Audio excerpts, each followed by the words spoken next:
Hi, this is Fee. This is our Thanksgiving edition of our virtual town hall. My headlines for this town hall are the words different, reality, hope, and Thanksgiving. This Thanksgiving will look different than the Thanksgivings of the past.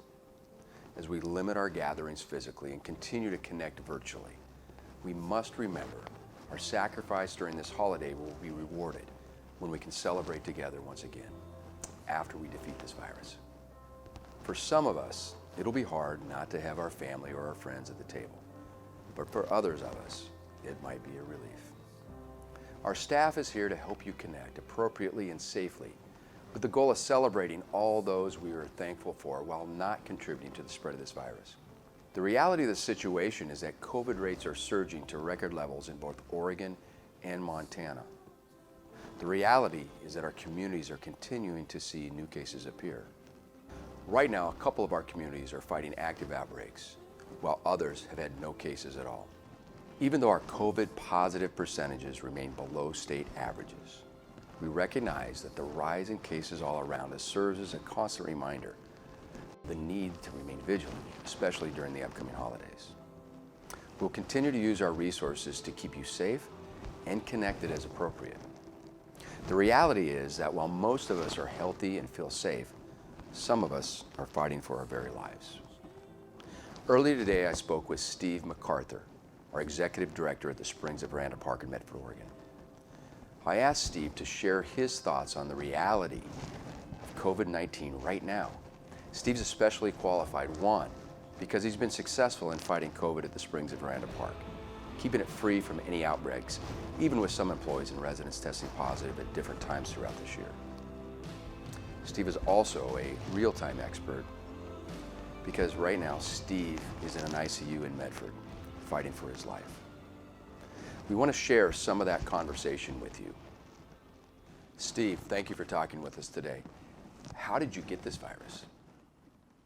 You know, Dee, you're talking to a guy that's never been in the hospital in his entire life. I've never actually been in an ambulance. I've now been in an ambulance twice in a week. I've never been in the ICU, and now I've been in the ICU for a week.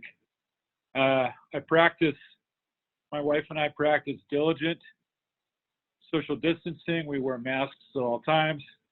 We sanitize, we clean. We're very, very focused and vigilant.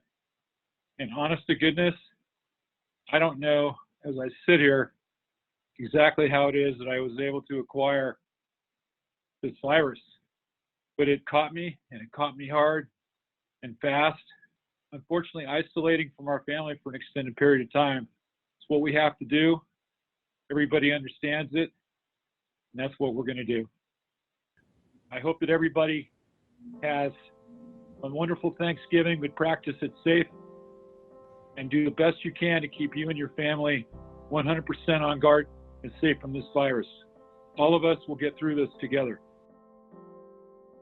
Steve, we wish you all the best and appreciate you greatly.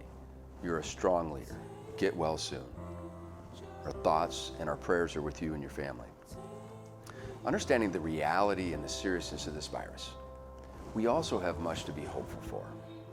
We're hopeful because we've gotten better at preventing and fighting the virus. Our staff are more confident and effective each day. We are hopeful because we are told by authorities that the vaccine is on the way, and we have plans to offer it to our employees by the end of December. This will be a logistical miracle, and our teams are busy planning to make this happen. Records show that the effective rate of the vaccine is between 90 and 95%. We encourage each of you to do your own research and prepare to make the decision whether you want to take the vaccine or not.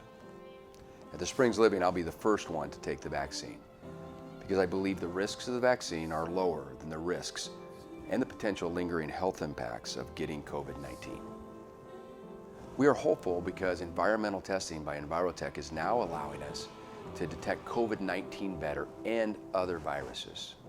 All that hope leads us to be thankful. This year, I feel Thanksgiving is especially important. In 1621, the first settlers and indigenous peoples celebrated together despite their mortal challenges and difficulties. This year we do the same.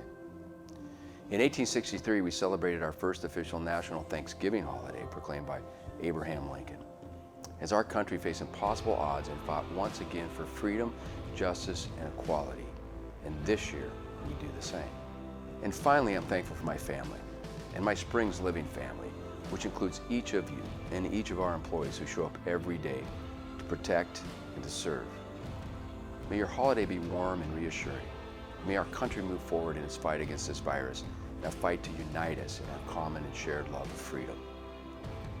I want to leave you with a Ralph Waldo Emerson quote that has helped me keep perspective this year. The purpose of life is not to be happy, it's to be useful, to be honorable, to be compassionate, to have it make some difference that you've lived and lived well. Happy Thanksgiving and be well.